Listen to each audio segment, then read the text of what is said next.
네, 오늘 수요 예배는 가정 예배로 대체를 해서 제가 개인적으로 정리하도록 하겠습니다. 본문의 말씀은 신기상 8장 12절에서 21절까지 말씀입니다. 제가 봉독해 올립니다. 그때 이 솔로몬이 이르되 여호와께서 캄캄한 데 계시겠다 말씀하셨사오나 내가 참으로 주를 위하여 계실 성전을 건축하였사오니 주께서 영원히 계실 처소로소이다 하고 얼굴을 돌이켜 이스라엘의 온 회중을 위하여 축복하니 그때에 이스라엘의 온 회중이 서 있더라. 왕이 이르되 이스라엘의 하나님 여호와를 송축할지로다. 여호와께서 그의 입으로 내 아버지 다윗에게 말씀하신 것을 이제 그의 손으로 이루셨도다. 이르시기를 내가 내 백성 이스라엘을 애굽에서 인도하여 낸 날부터 내 이름을 둘 만한 집을 건축하기 위하여 이스라엘 모든 지파 가운데에서 아무 성읍도 택하지 아니하고 다만 다윗을 택하여 내 백성 이스라엘을 다스리게 하였노라 하신지라. 내 아버지 다윗이 이스라엘의 하나님 여호와의 이름을 위하여 성전을 건축할 마음이 있었더니 여호와께서 내 아버지 다윗에게 이르시되 네가 내 이름을 위하여 성전을 건축할 마음이 있으니 이 마음이 네게 있는 것이 좋도다. 그러나 너는 그 성전을 건축하지 못할 것이요 네 몸에서 낳을 네 아들 그가 내 이름을 위하여 성전을 건축하리라 하시더니 이제 여호와께서 말씀하신 대로 이루시도다. 내가 여호와께서 말씀하신 대로 내 아버지 다윗을 이어서 일어나 이스라엘의 왕위에 앉고 이스라엘의 하나님 여호와의 이름을 위하여 성전을 건축하고 내가 또 그곳에 우리 조상들을 애굽 땅에서 인도하여 내실 때에 그들과 세우신 바 여호와의 언약을 넣은 궤를 위하여 처소를 설치하였노라. 아멘. 예, 오늘 8장이니까 우리가 예상하는 대로 6장은 성전 건축, 7장은 왕국 건축, 8장은 성전 봉헌식, 그 부분 가운데 있는 부분을 오늘 본문은 보게 됩니다. 그래서 왼쪽의 제목부터 먼저 보면요. 매일 성경입니다. 말씀하신 대로 이루시도다 이렇게 되어 있거든요. 제목을 이 편집자가 이렇게 정했으면 오늘 이 본문과 이 책을 묵상하는 사람은 뭐라고 말씀하셨는지를 우리가 찾아야 하는 겁니다. 그러니까 하나님 말씀대로 이루시지 아멘 이런 뭐랄까요 무지막지하게 그냥 앞뒤 안 가리고 믿는 것이 아니라 말씀하신 대로 이루시도다 라고 제목이 되어 있으면 뭐라 말씀하셨는가 이걸 찾아야 돼요. 그러니까 아주 신앙이 묵상생활이 큐티가 아주 구체적이 되어야 되는 거죠. 그럼 뭐라 말씀하시는지는 분명히 본문 안에 들어있습니다.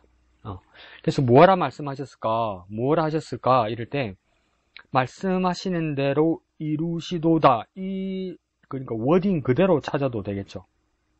그게 20절에 나옵니다. 이제 여호와께서 말씀하신 대로 이루시도다. 그러면 그 앞뒤로 찾아보면 있어요. 그리고 그 비슷한 말이 15절 하반절에도 있어요. 왕이 이르되 이스라엘 하나님 여호와를 송축하리지로다. 그 다음 여호와께서 그의 입으로 내 아버지 다윗에게 말씀하신 것을 쭉 가다가 이루셨도다 이러거든요. 그러니까 말씀하신 것을 여기도 이루셨도다. 그래서 15절에 말씀하신 것을 이룬 것이 나오고 20절에 말씀하신 것을 이루신 것을 나오는데 제목 그대로 워딩 그대로 나오는 건데 20절이 더 가깝겠죠. 그러면 말씀하신 것을 이루시도다 이랬는데 뭡니까? 그러면 앞뒤로 무엇을 말씀하셨을까? 그것이 19절에 보면 뭡니까? 네 아들 네가 그러니까 다윗에게 말씀하실 때 네 아들 곧 솔로몬 그가 내 이름 곧 하나님의 이름을 위하여 성전을 건축할 것이다. 이 말씀을 이루셨다는 겁니다. 그리고 20절 뒤로 가면 세 가지를 이루신 것처럼 솔로몬은 또 정리를 해요. 그걸 내가 뒤에 봐도 되는데 먼저 한번 볼까요? 20절 중간 가면 내가 여호와께서 말씀하신 대로 내 아버지 다윗을 이어서 일어나 이스라엘의 왕위에 앉고 1번이 그거예요. 솔로몬이 이스라엘의 왕위에 앉는 것 이게 하나님께서 말씀하신 거예요. 그래서 솔로몬이 다윗을 이어 왕위에 앉는 것 1번. 2번은 뭐냐면 그 뒤에 이스라엘 하나님 여호와의 이름을 위하여 성전을 건축하는 것 2번. 그러니까 솔로몬이 왕위에 앉는 것 1번. 2번은요. 솔로몬이 성전을 건축하는 것. 이거 하나님이 말씀하셨고 다윗 다음 때에 솔로몬이 이 두 가지를 이루었다는 겁니다. 왕위와 성전 건축. 그 다음 그냥 넘어갈 수도 있는데 21절을 쭉 따라가다 보면 다윗이 원하였고 솔로몬이 기대하였고 하나님께서 인정하신 것은 뭐냐면 21절 끝에 세 번째가 하나 더 나옵니다. 그게 뭐냐면 여호와의 언약을 넣은 궤를 위하여 처소를 설치하였노라. 이게 뭐냐면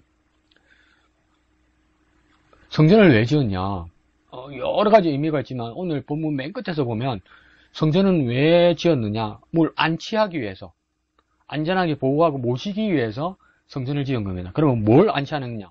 구체적으로 눈에 보이는 물리적인 무엇을 안치하는 것처럼 보여요. 그게 뭡니까? 여호와의 언약을 넣은 궤. 이걸 안치하는 게 목적이었어요. 그러니까 그 당시에 다른 이방이나 다른 나라에서도 궁전이나 뭐 왕궁이나 성전도 비슷한 구조로 지어졌는데 그게 뭐냐면 현관, 성소, 지성소 이런 순으로 이렇게 지어졌어요. 그러니까 처음 들어가는 입구가 있고요. 그 다음 거룩한 곳이 있고요. 그 다음 지극히 거룩한 가장 깊은 곳, 그걸 지성소라고 그러거든요. 그곳까지 있어요. 그러면 하나님의 언약궤는 어디냐면 그 지성소 안에까지 가장 귀중한 곳까지. 그러니까 울타리를 짓고 현관을 짓고 마당을 짓고 성소를 짓고 뭡니까 그 장막을 들이우고 그 커튼 있죠? 그걸 들이우고 그 안에 가장 깊은 곳에 아무 빛도 안 통하고 연기도 안 통하는 그 안에 지성소를 만든 이유. 그건 뭐냐면 그 가장 깊은 곳에 하나님의 언약궤를 모시기 위해서 이 성전을 만들었다는 겁니다. 그러면 여기는 분리해 놨죠, 그죠? 여호와의 언약을 넣은 궤 이래 돼 있잖아요, 그죠? 언약 그러니까 뭐 쉽게 말해서 언약궤 이러죠. 궤는 말 그대로 뭐냐면 상자, 궤짝을 이야기하는 거예요, 궤짝, 상자. 그 상자 안에 뭐가 들어 있느냐? 여호와의 언약이 들어 있다 이 말이죠. 그러니까 이걸 언약궤 이렇게 부르기도 하고요, 법궤 이렇게 부르기도 하고요, 증거궤 이렇게 부르기도 하고요. 그러니까 이거 세 개 다 기억해 두면 좋겠죠? 언약궤, 법궤, 증거궤 이거 다 같은 말입니다. 그러면 궤는 뭐 때문에 만들었고 궤는 뭐 때문에 안치했느냐? 지성소 안에 언약, 하나님의 언약을 그 안에 넣기 위해서. 그러니까 구체적으로 뭐겠습니까? 모세가 받은 두 돌판이겠죠. 시내산에서 받은 그 두 돌판. 그 명시되어 있는 하나님의 언약이 명시되어 있는 그것을 모시기 위해서. 하나님의 말씀을 기록했기 때문에 합니까? 하나님의 임재를 상징하고 하나님의 약속을 상징하고 변치 않는 하나님, 지키시는 하나님, 분명히 말씀하신 바를 지키시는 영원하신 하나님을 말하는 거죠. 그러니까 궤를 안치하기 위해서, 두 번째는요, 궤 안에 있는 여호와의 언약을 확정하기 위해서 그렇게 했다는 겁니다. 그래서 오늘 앞에 본문에도 보면 알겠지만 벌써 솔로몬 성전에서 그 언약궤 안에 한 가지밖에 안 남았어요. 그게 무슨 말이냐면 원래는 세 가지가 들어있었죠. 언약궤 안에. 뭐가 들어있었습니까? 지금 말하는 모세가 받았던 시내산에서 받았던 두 돌판. 그 다음 두 번째는요, 아론의 쌍난 진판이. 세 번째는요, 만나를 담은 항아리. 이 세 가지가 있었단 말이에요. 근데 정작 시간이 흘러서 성막 안에는 그게 세 가지가 다 들어있었는데 성전 시대가 들어오면서 솔로몬 시대에 보니까 뭡니까? 두 가지는 없어지고 두 돌판만 이렇게 남았다는 겁니다. 그래서 사람들이 추정하기로는 언약궤 성막이 실로에 있을 때, 그때 엘리 시대에 블레셋과의 전투에서 패망하고 그 언약궤가 뺏겨가지고 막 그 블레셋 여러 도시를 막 돌아다니다가 결국은 아미나답의 집에 이렇게 안치가 되잖아요. 그렇게 막 움직이고 다곤 신전에 가고 그 다음 어디 사람입니까? 그 지역 사람들이 그 여호와의 궤를 열어봤다가 막 죽고 이러는 과정에서 두 가지가 유실됐을 것이다. 이렇게 추정하기도 해요. 그리고 나중에 우리가 뒤에 보면 알겠지만 추정하기로는 그 다음 패망하고 나서 이스라엘 유다가 멸망하고 나서 포로 생활하고 나서 다시 돌아와서 지었던 성전이 수룹바벨 성전이죠. 그 수룹바벨 성전에서도 현관, 마당, 성소, 지성소 안에 이 언약궤 법궤를 넣는단 말이에요. 근데 그 당시에 법궤 안에는 아무것도 안 들어있었대요. 아무것도 없었대요. 그럼 그때는 왜 또 두 돌판마저 없어졌을까? 예루살렘이 멸망할 때 주전 586년에 바벨론 왕 느부갓네살이 와서 성전을 불태우고 성전에 있는 기물을 다 가져가고 이러잖아요. 다 털어 가져가잖아요. 그때 막 이리저리 싣고 막 털어가면서 뭡니까? 유실됐을 거다. 두 돌판마저도 그렇게 보는 거죠. 그래서 그냥 그 상자 궤만 남게 됩니다. 좀 허망하죠? 허망하면서도 뭡니까? 그 믿음이 뭡니까? 그 안을 채웠다고 말할 수도 있고, 그 말씀을 바울은 뭐라고 합니까? 이제 돌판에 새기지 않고 우리 신비, 우리 마음에 새긴 바 되었다 이러잖아요. 그런 식으로 더 진화해 나가고 진보해 나가는 겁니다.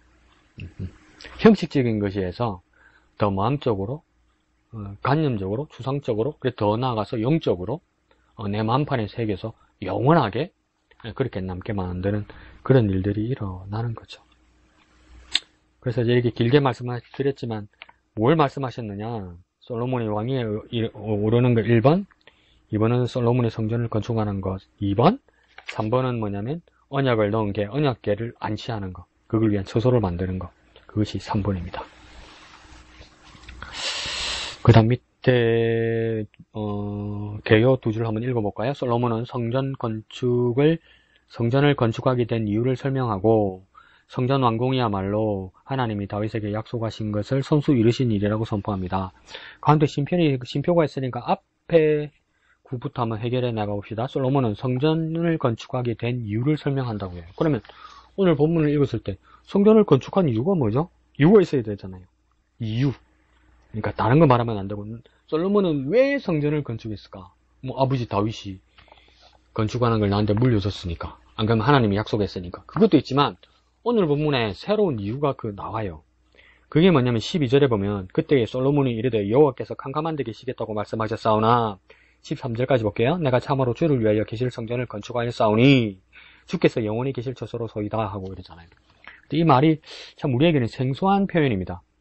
솔로몬이 하나님 앞에 뭐라고 기도하냐면 여호와께서 캄캄한 데 계시겠다고 말씀하셨다 이래요. 응?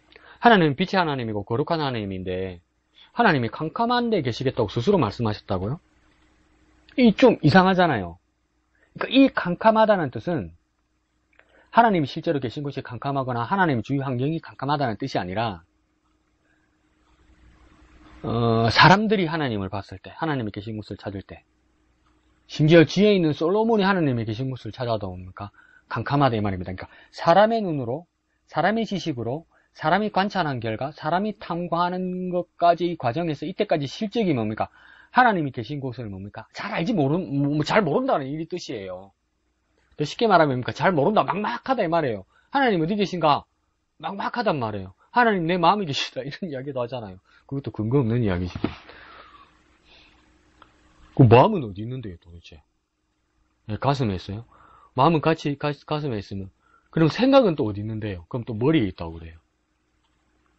그럼 영혼은 또 어디 있는 거예요? 마음하고 다른 거예요?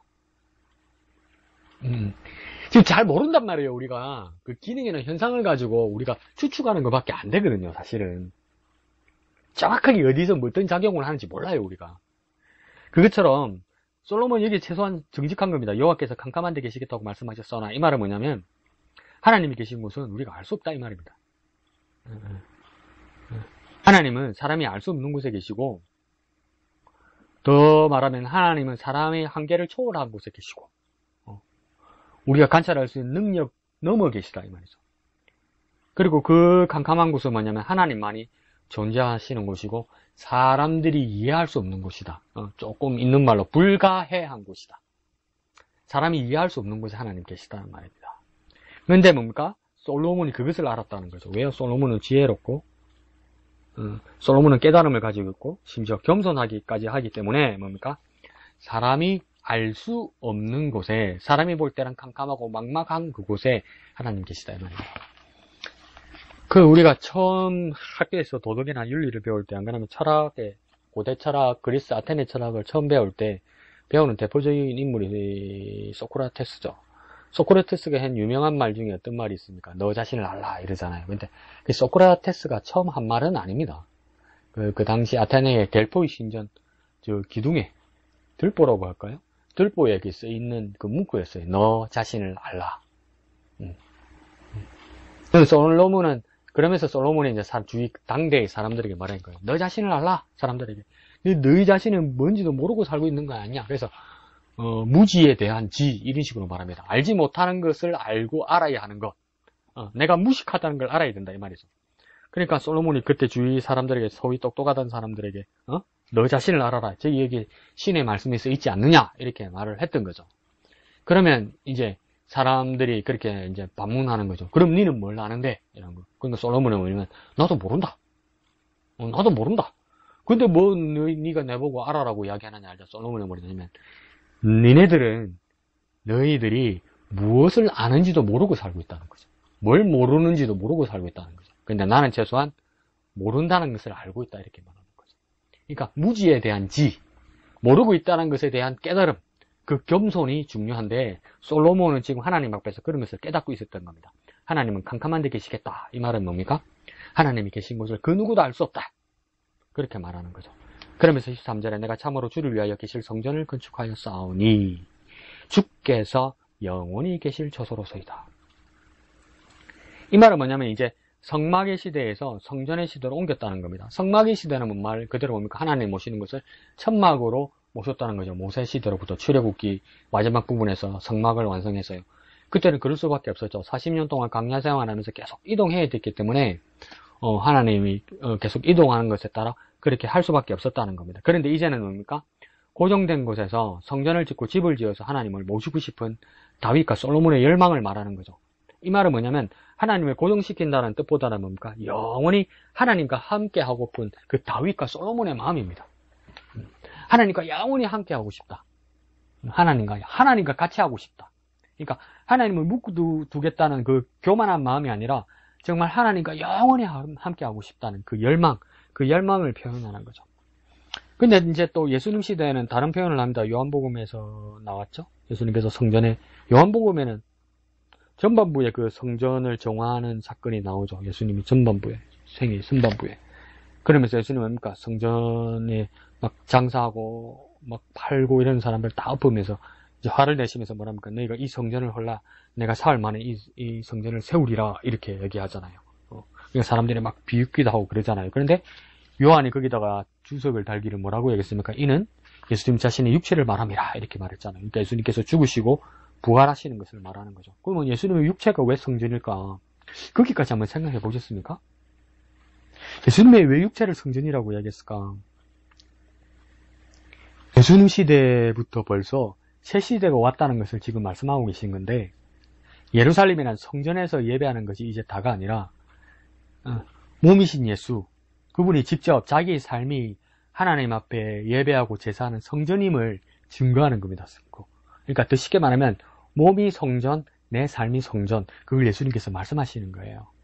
그러니까 요한복음 7장입니까? 8장입니까? 수가성의 여인이 물기로 왔다가 예수님과 이런저런 대화를 하다가 예수님께 질문하는 것 중에 하나가 그거 아닙니까? 우리는 사마리아 사람이라서 예루살렘도 못 가고 그냥 여기서 하나님 앞에 제사 지내라고 하는데 예루살렘 사람들은 그래서 예루살렘 가서 하나님 앞에 제사 지내지 않고 절기를 지키지 않는다고 해서 우리를 비난하기도 합니다.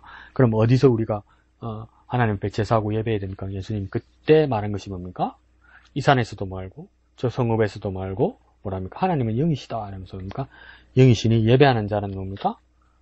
옛날 개혁 한글에서는 신령과 진정으로 예배할지니라. 지금 바뀐 개혁 개정 성경에서는 영과 진리로 예배할지니라 이렇게 얘기했잖아요. 그러니까 이번 개혁 개정 성경에서 바꾸기 잘 바꾼 것 같아요. 왜 그러냐면 신령과 진정으로 예배할지니라 이렇게 이야기하면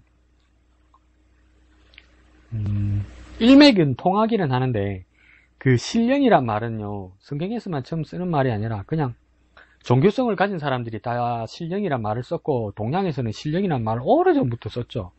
그래서 우리 그 전설이나 샤머니즘이나 다른 종교에서 나는 그 신령님 있죠. 산 신령님. 그것도 신령입니다. 신령. 그 뭐냐면 영에 이끌리는 것들 다 신령하다. 신령님이다. 이렇게 얘기하는 거예요. 그래서 악한 영, 귀신에게 이끌리는 사람도 신령한 사람입니다. 악한 영에 이끌리니까. 그리고 뭡니까? 어느 정도 득도한 사람, 경지에 이른 사람이 신령한 것 같잖아요. 그 원래 원문의 뜻은 그 뜻이 아니거든요. 그리고 또 진정으로 예배할지니라 이랬잖아요. 그러면 우리 쉽게 어떻게 생각합니까? 진심으로, 내 마음이 진심으로 예배하면 된다고 이렇게 얘기하잖아요. 그러면 신령과 진정은 내가 내 공로로, 내 능력으로 뭐 해야 될 어떤 요소가 참 많은 겁니다. 신령과 진정으로. 근데 바뀐 개혁 개정 성경에서는 뭐라냐면 영과 진리로 이렇게 돼 있거든요. 영이란 말은 원문에서는 푸뉴마라고 돼 있어요. 푸뉴마. 근데 신약 성경에서 푸뉴마는 앞에 생략된 말이 많은데 하기온 푸뉴마거든요. 하기온 푸뉴마. 이게 뭐냐면 하기오스 푸뉴마는 앞에 하기오스는 뭐냐면 거룩한이란 뜻이에요. 거룩한. 그러니까 거룩한 영. 하기오스 푸뉴마 하면 거룩한 영. 근데 하기오스를 많이 빼고 그냥 영이라고 쓰면서 거룩한 영이라고 써요. 그럼 거룩한 영은 뭡니까? 복음서에서 성령이죠. 성령, 하나님의 영. 그러니까 영과 진리로 예배한다 할 때 이 영은 뭡니까? 거룩한 영, 하나님의 영, 성령으로 예배한다는 뜻입니다. 앞에 신령하고는 좀 차이 많이 나죠. 그 다음 영과 진리로 예배한다고 이야기하잖아요. 이건 진정하고는 전혀 다른 이야기죠. 다른 차원이죠. 진리. 진리는 누구에게만 있습니까? 잠언 전도서에서도 하나님으로부터 있는 거예요. 그러니까 앞에 신령과 진정은 뭐냐면 내 공로나 내 노력이나 내 성심을 다해야 무언가 하나님 앞에 예배가 상달되는 것 같은 어떤 그런 뉘앙스를 주고, 바뀐 개정 성경에서는 뭔가 하나님의 것으로 예배하는 겁니다. 하나님의 것으로. 영과 진리는 차이 많이 나죠. 그러니까 예수님께서 너희가 이 성전을 헐라 내가 사흘 만에 일으키리라. 이 성전은 그리스도 자신의 몸을 말하는 것이다. 그리고 수가성 여인에게 이 산에서도 말고 저 예루살렘 성전에서도 말고 하나님은 영이시니 예배하는 자가 영과 진리로 신령과 진정으로 예배해야 할지니라. 이게 무슨 말이겠습니까? 유형의 성전 시대가 끝났다는 이야기겠죠. 유형의 성전의 시대에서, 건물의 성전의 시대에서 이제 뭐가 된 겁니까? 하나님의 영, 성령과 진리 되신 말씀, 진리로 예배하는 시대가 왔다고 예수님께서 이미 선포하신 겁니다. 선포. 그러니까 교회라는 것도 사실은 뭡니까? 교회라는 건물이 아니죠. 건물은 예배당이죠. 그죠? 교회는 뭡니까? 성도들의 모임 아닙니까? 성도들의 모임. 사람입니다. 사람들이 모이고 예수님 뭐 어떻게 한다고 했으니까 내가 함께하리라고 그랬잖아요. 그 제사에서 예배의 구조가 바뀌면서 완전히 바뀌는 거죠. 여기 대해서 할 말은 많은데, 큰 교회들 있잖아요. 자기 교회를 성전이라고 부르잖아요. 성전. 그리고 뭐 헌금할 때 성전 건축 헌금 이러잖아요. 그거 다 복음적이지 못한 말입니다. 그거. 성전 없어요. 이제 성전이 어디 있어요. 그리고 설사 성전일 때도 성전은 몇 개 있습니까? 몇 개? 성전은 한 개죠. 예루살렘에 하나 있어야 되잖아요. 성막도 하나 있었죠. 이스라엘 무리 가운데 하나 있었잖아요. 근데 이거는 진해에도 뭐 성전이 있고, 부산에도 성전이 있고, 서울에도 성전이 있고, 성전은 뭐 각 구마다 몇십 개, 몇백 개씩 있고, 이게 무슨 성전입니까, 그게? 유일무이한 것도 아닌데. 그 성전이란 말 쓰면 안 됩니다. 교회 시대예요, 교회 시대. 예배하는 시대고. 또 붙여 말하면 고린도전서 3장 16절에 바로 뭐라 합니까? 성령께서 우리 몸을 성전 삼아 계신다, 이러죠. 그래서 우리의 삶이 성령. 여기서 한번 오늘 잔소리가 많아지는데요. 성령께서 우리 몸을 성전 삼아 계신다, 이렇게 해서요. 몸. 근데 오늘날 교인들이, 목회자들이 헷갈리는 게, 학자들이 헷갈리는 게 뭐냐면 성경에서 말하는 몸하고 육체하고는 좀 구분이 가는 이야기예요, 그게. 몸이 내나 살, 육체 말하는 거 아니요. 그러니까 몸이라는 것은 헬라어에서도 소마라고 이야기하고, 소마. 육체는 사르크스라고 썼어요. 사르크스라고 따로 썼어요. 그러니까 몸이란 건 뭐냐면 이래 바꿔봅시다. 삶. 이 세상에서의 삶. 우리의 라이프, 생활. 이게 몸이에요, 몸. 그리고 육체는 말 그대로 뭐냐면 우리 팔다리, 몸 있죠. 이 근육이 있고 뼈가 있는 이것. 이게 살이에요, 살. 그러니까 이거는 나중에 사라질 형체죠.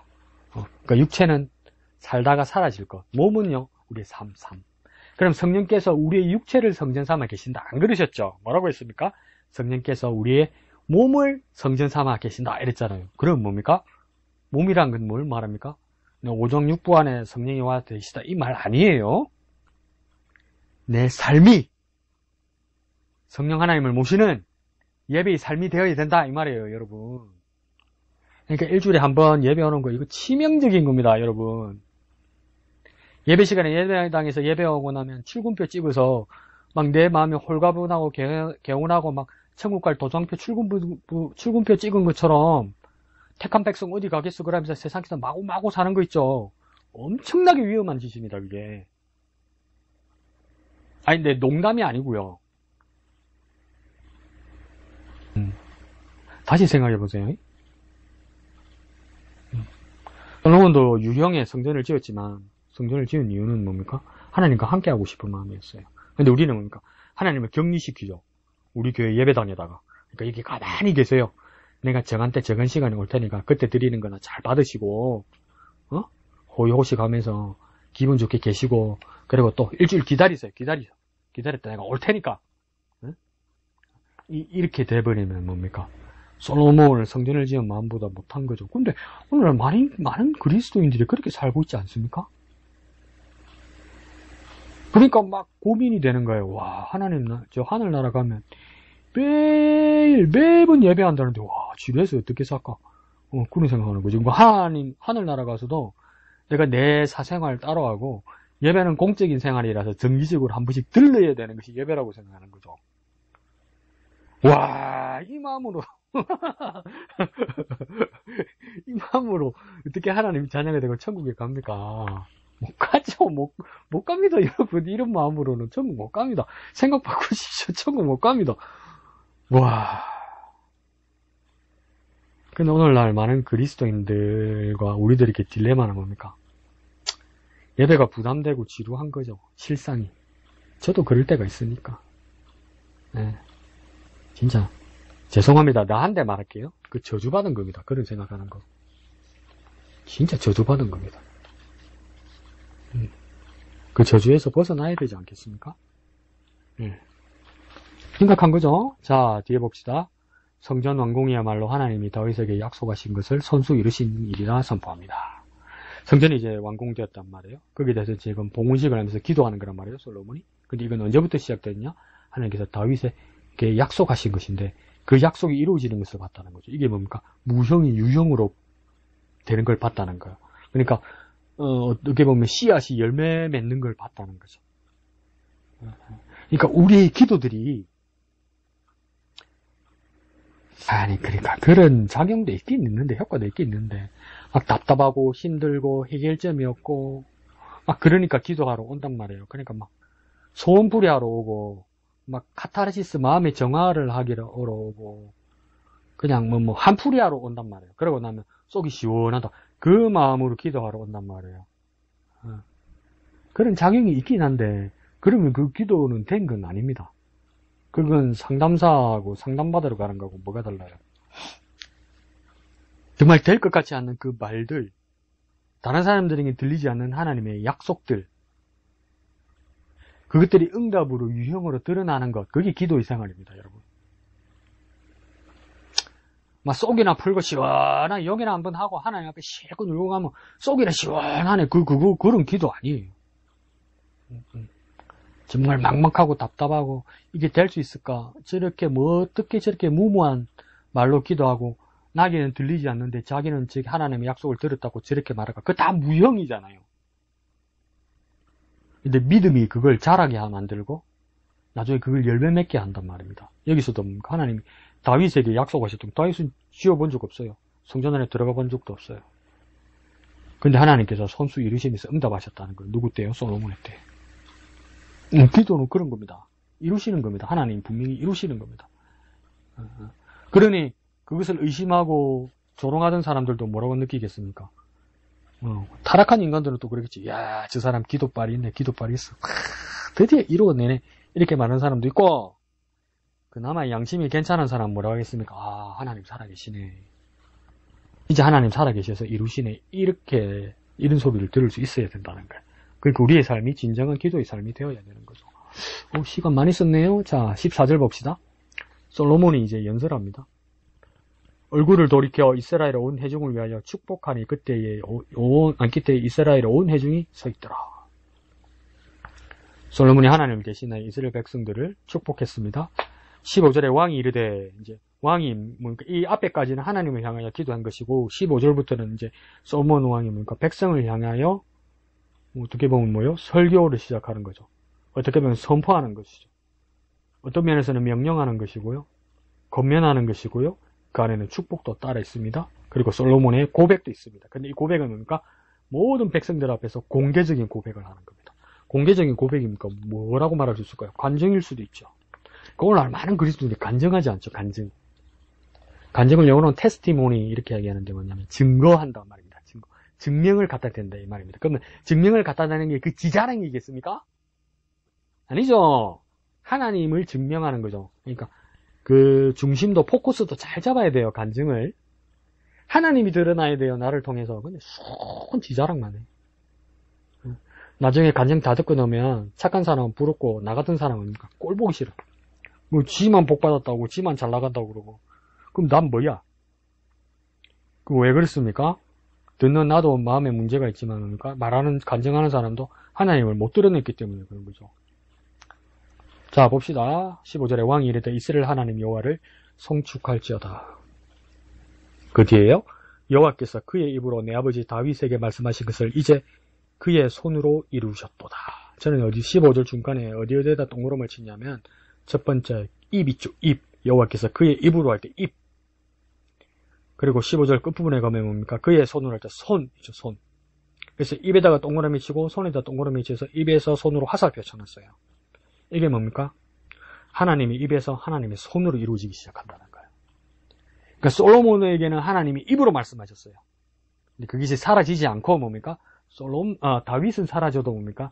그 다음 때에 솔로몬에게 무엇으로 나타납니까? 하나님의 손으로 이루시는 일로 나타난다는 겁니다. 그러니까 이 주체는 무엇입니까? 하나님이죠. 관찰하는 자는 다윗과 솔로몬일지라도 이 일을 이루시는 주체는 뭡니까? 하나님이 입이고 하나님이 손이란 말이에요. 그러니까 그러면 입의 내용은 무엇이겠습니까? 하나님의 언약이고 하나님의 약속이죠. 다윗, 네 후손, 네 아들이 왕이 될 것이고 왕이 된 그 자가 네가 소원하던 그 마음에 소원하던 성전을 짓게 될 것이고 그 성전을 지은 이유는 세 번째로 뭡니까? 하나님의 언약하신 바 그 궤를 모시기 위한 일에 완성시킬 것이다. 그걸 뭡니까? 입으로 말씀하신 것을 손으로 이루셨다는 겁니다. 그러니까 입에서 손으로 움직인다는 겁니다. 오늘 우리에게 적용하면 뭡니까? 하나님이 약속에서 하나님의 일하심까지 보게 된다는 겁니다. 우리는 뭡니까? 우리나라 사람들이 제일 지키지 못하는 약속이 뭡니까? 인사하다 하면 우리 밥 한번 먹자. 거의 안 만나죠. 그리고 뭡니까? 우리 교인들끼리 인사하면서 집사님, 목사님, 권사님, 장로님 힘내세요. 기도하겠습니다. 기도 거의 안 하죠. 인사치레죠. 인사치레. 진짜 해결 많이 해야 됩니다. 우리. 근데 하나님은 뭡니까? 입으로 말씀하신 바를 손으로 이루신다는 거예요. 하나님은 약속하신 것이 있으면 분명히 일하신다는 거예요. 그럼 오늘 우리도 어떻게 해야 되겠습니까? 하나님의 말씀을 받았으면 순종해야죠. 말씀 받는 거 잘하는 사람도 있어요. 안 듣는 불쌍한 인간들도 있지만 말씀 잘 받았어요. 감동까지 받았어요. 정말 감사한 일이죠. 마지막 판에 순종을 안 해. 순종하셔야죠. 하나님도 말씀하시고 하나님께서도 일하시는데 우리는 감동으로 하나님 말씀을 받았으면 깨달았으면 순종해야 합니다. 하나님께서 먼저 솔선수범에서 모범을 보여주셨다고 솔로몬이 지금 고백하고 있습니다. 16절요. 내가 내 백성 이스라엘을 애굽에서 인도하여 낸 날부터 내 이름을 둘 만한 집을 건축하기 위하여 이스라엘 모든 지파 가운데서 아무 성읍도 택하지 아니하고 다만 다윗을 택하여 내 백성 이스라엘을 다스리게 하였노라 하신지라. 자, 여기 보세요. 이게 전의 사건에서 어떤 일이 있었냐면 다윗이 나단 선지자를 불러서 뭐냐면 나는 백향목이었고 하는데 하나님은 저 텐트 천막 성막에 가는 것이 내가 불편하고 괴로워서 못 견디겠다. 내가 하나님 위해서 성전을 짓겠다. 그러니까 나단이 그냥 자기 생각 잘하셨습니다. 하나님 하라 하실 겁니다. 자기 집에 갔는데 하나님이 나단에게 말씀하시면서 내가 이제 내 집 지어달래 이러면서 달라고 그랬냐? 그래서 나단에게 취소시키라고 말한단 말이에요. 근데 그걸 여기서 순화해서 뭐라고 이야기하냐면 내 이름 곧 하나님이 둘만한 집을 건축하기 위해 이스라엘 모두 지파 가운데서 아무 성읍도 택하지 않았다. 하나님은 그러니까 어느 지역에 어느 도시에 내 성전을 지으라고 지정한 적 없다는 겁니다. 뭐 요즘 묘하게 나중에 모리아산 아브라함이 이삭을 바쳐했던 모리아산 뭐 타작마당 그 다음에 이곳에 예루살렘 이곳에 성전을 지었고 막 이렇게 연결이 되지만 하나님은 처음에 원치 않았다는 거예요. 어느 지정한 적 없다는 거예요. 하나님께서 택하신 것은 도시도 아니고 하나님 택하신 것은 지역도 아니고 하나님이 택하신 것은 하나님 자신이 거할 성전도 아니라는 겁니다. 하나님은 도시나 지역이나 공간을 택하신 것이 아니라 뭘 택했다고 이야기합니까? 다만 오직 하나 뭐랍니까? 다윗을 택하였다. 하나님은 사람을 택했어요. 하나님은 지역이나 공간이나 물리적인 곳이나 물리적인 것이나 어떤 물질적인 것을 택하신 것이 아니라 하나님은 하나님의 사람을 택하셨단 말이에요. 사람 다윗을 택하여 그 다음 뭡니까? 내 백성 이스라엘을 다스리게 하였노라. 이 말은 뭡니까? 다윗 한 사람을 통해서 하나님의 사랑하시는 바 이스라엘 백성 전체를 다스리기를 원하셨다는 거예요. 지키시기를 원하셨다는 거예요. 보호하시기를 원하셨다는 거예요. 함께 하시기를 원하셨다는 거예요. 이거 반성해야 될 바가 우리에게 얼마나 큽니까? 물질적인 것에 하나님은 관심 없으셨고 사람에게 관심이 있으셨고 한 사람을 또 택하신 것은 그 사람을 특별히 사랑하는 이유가 아니라 그 한 사람을 통해서 많은 이스라엘 백성들을 다스리고 보호하고 함께하기 위해서 그들의 안녕과 안전을 위해서 하나님께서 그렇게 하셨다는 겁니다. 그러니까 뭡니까? 물질보다 사람이라는 거예요. 그러니까 하나님 당신만을 위한 거처나 성전의 건축에 아무 관심 없으셨어요. 그리고 오직 다윗에게 관심이 있었고요. 그 다윗을 통해서 오직 하나님의 백성에게만 관심이 있었던 겁니다. 그러면 우리에게 질문해봐야 되죠. 우리의 관심은 뭡니까? 그러면 또 머리 좋은 사람이죠. 하나님도 다윗을 통하여 이스라엘 백성에게 관심이 있었던 것처럼 나는 하나님 앞에 택하신 족속이고 거룩한 백성이니까 나는 내 자신을 위해서 살아야 되겠다. 그렇게 말하면 안 되지. 어떻게 합니까? 나의 관심은 하나님 나라와 하나님의 의와 복음이 되지 않겠습니까? 예수님께서 뭡니까? 무엇을 먹을까, 무엇을 마실까, 무엇을 입을까 염려하지 마라. 너희는 먼저 첫 번째로 뭡니까? 그의 나라와 그의 의를 구하라. 그러죠. 그의 나라입니까? 하나님 나라와 하나님의 의를 구하라. 전에도 말씀드렸죠. 이 의는 뜻 아닙니다. 올바름. 옳을 의자 씁니다. 그러니까 하나님의 나라와 하나님의 올바름을 구하라. 전에도 말씀드렸죠. 하늘나라와 하나님 나라를 조금 구분할 필요가 있습니다. 마태복음과 나머지 세 복음서에서 구하는 천국과 하나님 나라 이게 아니고요. 제가 수직적으로 말씀드려 볼게요. 하나님이 계신 곳이 하늘나라죠. 그걸 천국이라고 그럽니다. 하늘천 나라 국자 이래서 그죠? 하늘나라가 어떻게 합니까? 하늘에 계신 우리 아버지의 뜻이 하늘에서 이룬 것 같이 땅에서도 이루어지게 하소서 이러잖아요. 하늘나라가 이 땅으로 내려왔을 때 그걸 뭐랍니까? 하나님 나라가 여기 왔다고 이야기하죠. 그러니까 예수님께서 너는 먼저 그의 나라 이럴 때 뭡니까? 하나님 나라를 구하라고 했죠.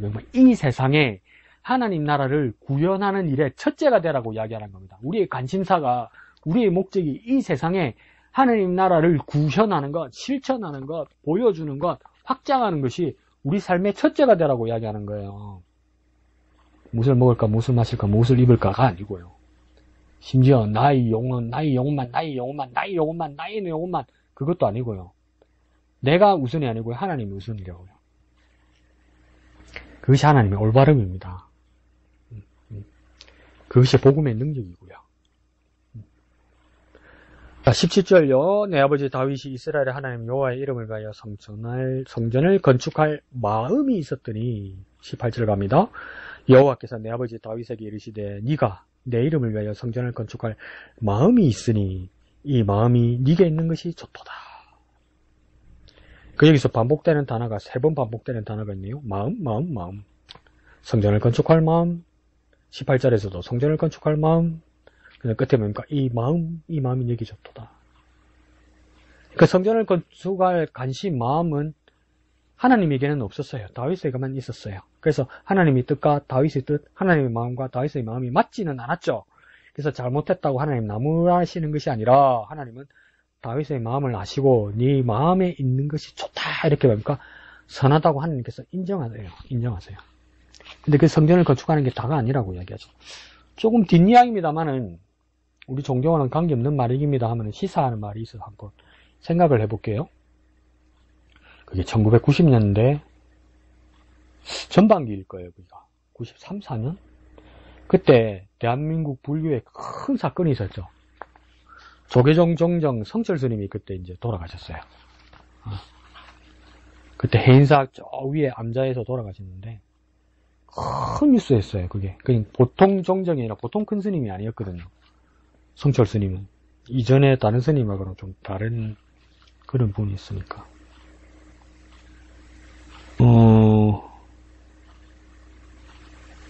어느 시대가 불교 시대니까 대각국사 의천이 있었고 보조국사 진울이 있었죠.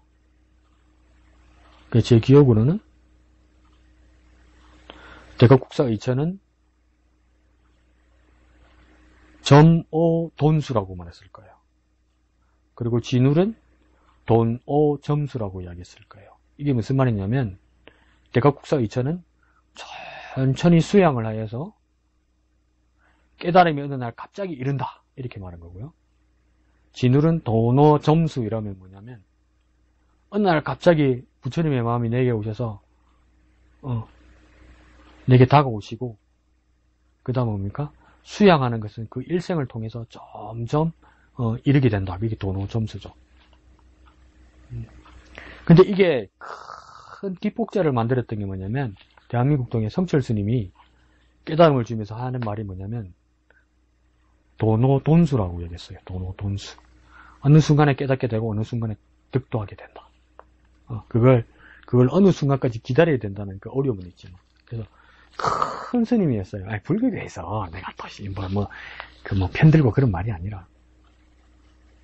근데 그 큰 스님이 돌아가셔 놓으니까 불교계에 상당한, 그 후에 이제 이 불교계에 상당히 조계종이 흔들렸어요. 왜?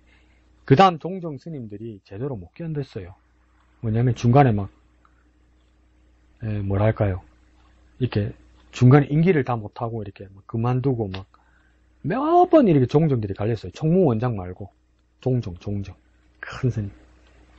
그게 왜 그렇게 됐냐면 너무 큰 스님이니까 그 뒤에 스님들도 부족한 분들이 아닌데 비교가 되다 보니까 마치 영락교회에 한경지 목사님 은퇴하시고 뒤에 박조준 목사님이 이제 후임 담임 목사님으로 오셨는데 박조준 목사님도 그 잘못한 거 없었어요. 근데 자꾸 이제 기존 성도들이 한경지 목사님하고 비교를 하다 보니까 이제 이렇게 갈등이 깊어져서 이제 어떤 범죄 혐의를 받아가지고 박조준 목사님이 체포돼가지고 수사도 받고 이랬죠. 재판 끝에 이제 무죄로 다 끝났죠. 끝나긴.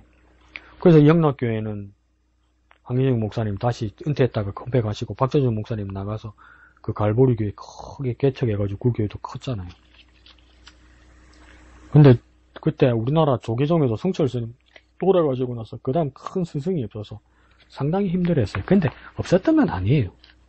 그 중에 큰 스님이 이제 양산 통독사에 월화 스님이라고 계셨는데 그 앞에 또 행사에 일타 스님도 있었지만 그런 분들이 종정을 안 하려고 그랬죠. 자꾸.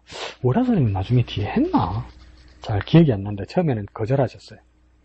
근데 그 월화 스님은 성철 스님하고 좀 다르게 성철 스님은 좀 무섭고 매로 제자들을 다스리고 그런 분이었는데 월화 스님은 말도 많이 없고 나무라는 일도 없고 큰 소리 한번 내는 일도 없고 그런 분이었어요.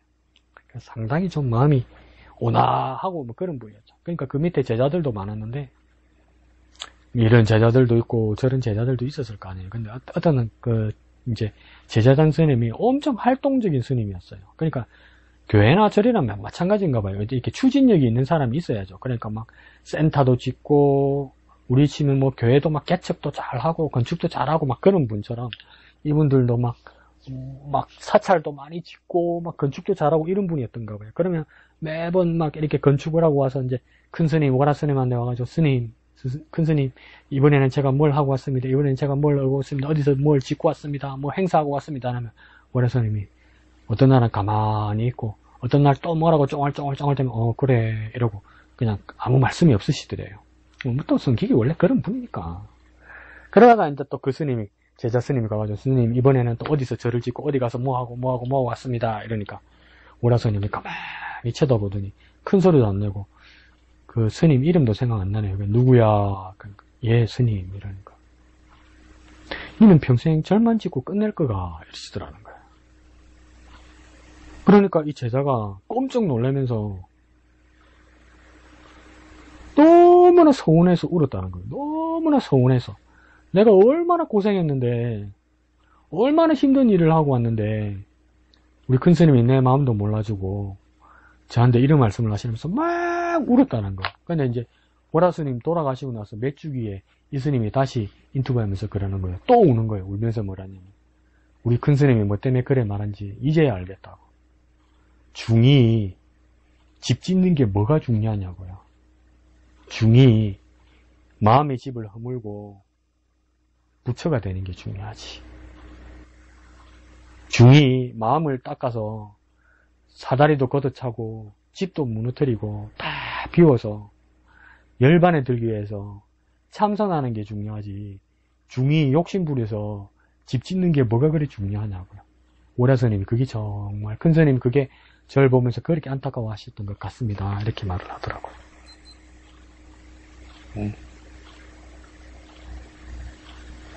오늘 하나님께서 다윗에게 17절, 18절에서 말하는 것도 뭐냐면 다윗은 성전을 건축할 마음 그거 자기를 위한 것도 아니고 하나님을 위한 것처럼 그렇게 보이는데 하나님 뭐라고 하면 네 마음이면 됐다고 말씀하신단 말이에요.